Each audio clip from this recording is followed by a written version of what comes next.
and the entire front line would collapse if I turn it off. I'll just, sir, I'm setting the context. Mr. Raghav Chadha, 1 second. I have to highlight three issues. 1 second. You have to permit me to... No. So I want to place this on record. We are not here to answer with regard to any company's policies. We are here for the consumers of India. The Prime Minister Narendra Modi represents 1.4 billion people.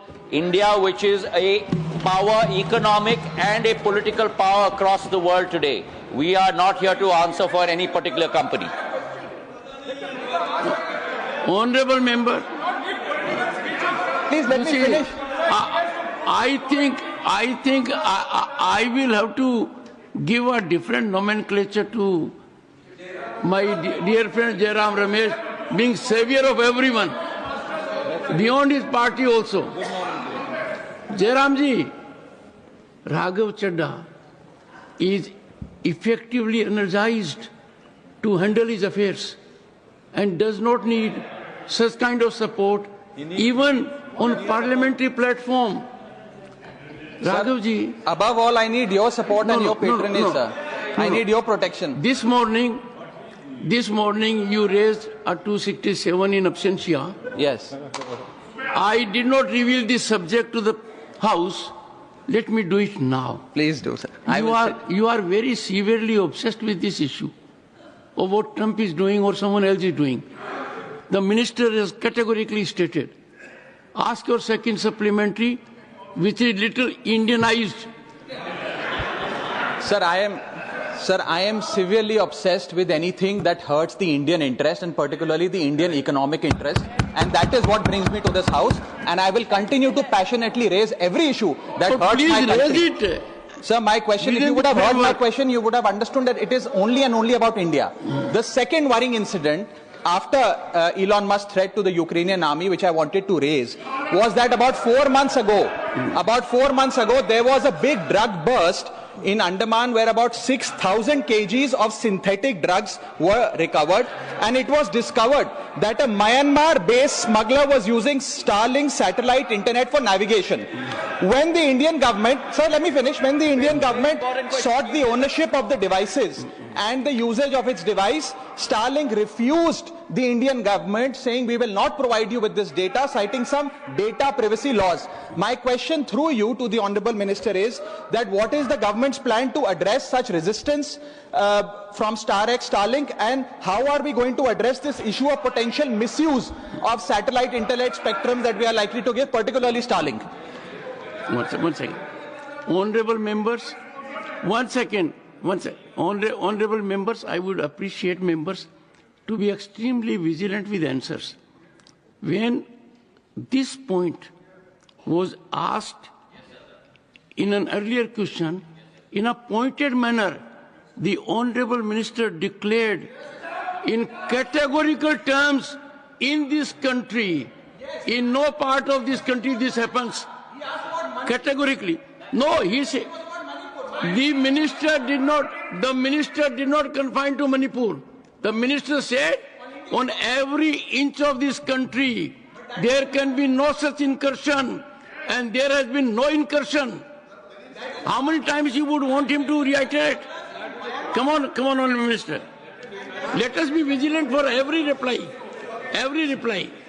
Sir, I wanted to remove some of the misconceptions that he has about Starlink. Why only some? I mean, all of them. Let me give some data, sir, for him. He is worried Starlink is a competitive threat that we are supporting. But whatever it is, sir, the broadband speed that our terrestrial network is 188 times more than what Starlink or any other satellite network can provide. That's number one data, sir. For example, since he mentioned Starlink, the total customers the Starlink had over the last 3 years in the entire world is 46 lakhs, which is meager number compared to the 990 crore people with a broadband connection that India has.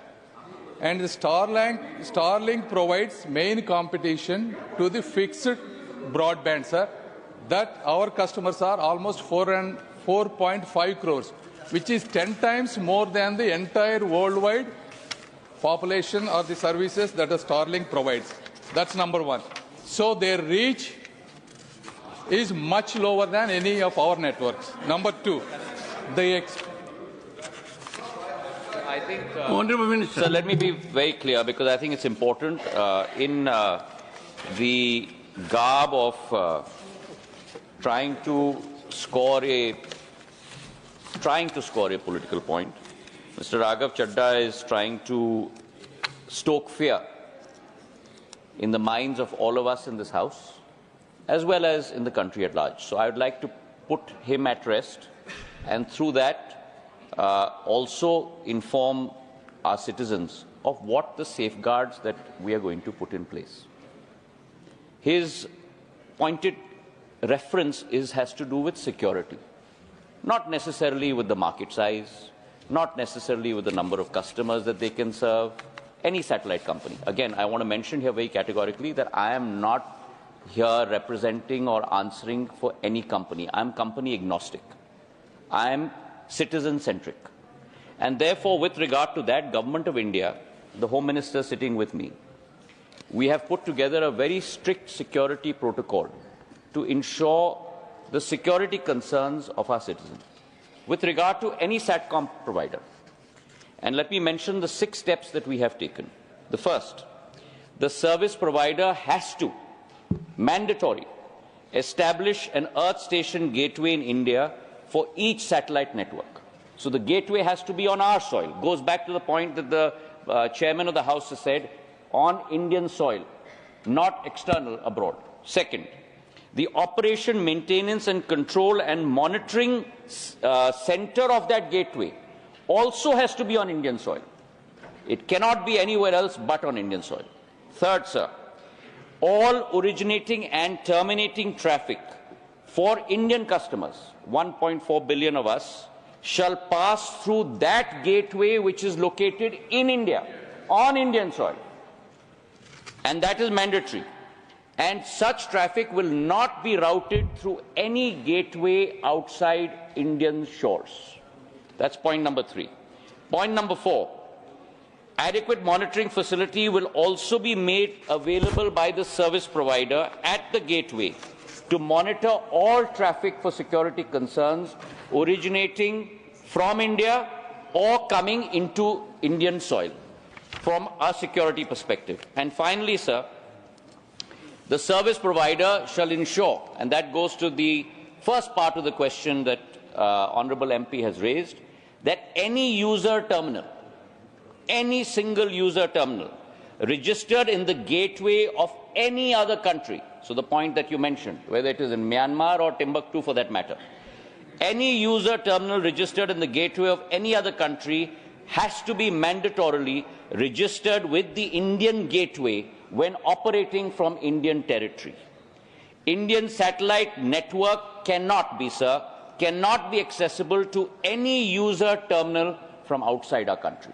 That is the security concerns that have been addressed by the Home Ministry along with the Telecom Ministry to ensure that India remains a safe place for operation of satellite network. Supplementary number 3, Sri K.R.N. Rajesh Kumar.